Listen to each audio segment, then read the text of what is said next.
championnat régional de musculation par équipe. Chaque équipe est constituée d'une femme et de 2 hommes. Il y a 3 épreuves à réaliser, l'épreuve puissance, l'épreuve poids de corps et l'épreuve collective équipe.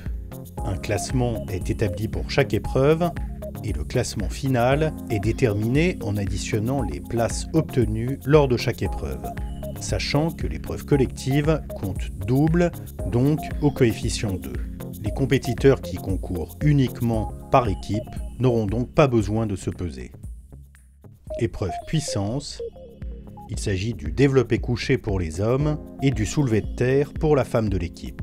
On additionne les charges soulevées par les 3 équipiers et un classement est établi à partir de ces charges soulevées.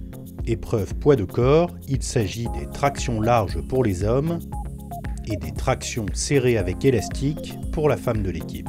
On additionne le nombre de répétitions effectuées par les 3 équipiers et un classement est établi à partir de ce nombre total de répétitions. Épreuve collective équipe, il s'agit d'un parcours à réaliser le plus rapidement possible.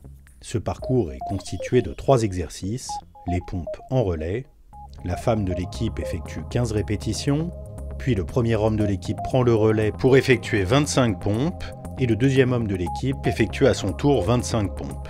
Saut sur plot en relais. La femme de l'équipe fait 20 répétitions, puis il y a ensuite 20 répétitions pour chacun des 2 équipiers hommes. Gainage avec touche alternée en simultané. Les 3 équipiers se retrouvent pour effectuer 30 répétitions de manière synchronisée. Détail des exercices. Pour les exercices de l'épreuve puissance et de l'épreuve poids de corps, reportez-vous aux vidéos individuelles hommes et individuelles femmes. Détail des exercices de l'épreuve collective équipe. Pompe. L'athlète est en appui sur les mains et sur les pointes de pied. Le corps est en ligne droite. Au départ de chaque répétition, les bras sont tendus, coudes verrouillés. À l'arrivée, la poitrine rentre en contact avec le marqueur au sol. Principale faute sanctionnée. Les bras ne sont pas complètement tendus à la remontée. La poitrine ne touche pas le marqueur au sol. Pompe sur les genoux interdit.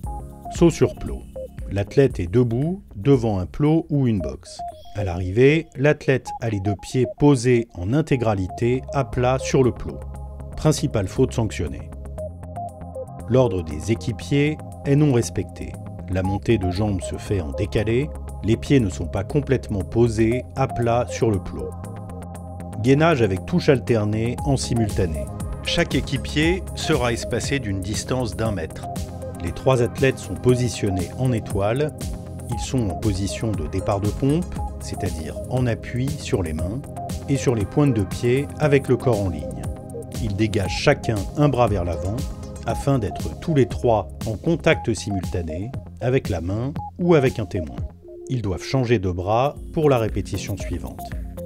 Faute sanctionnée.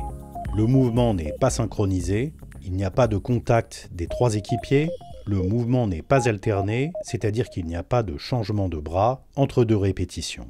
Les équipiers sont trop proches, à moins d'1 mètre de distance.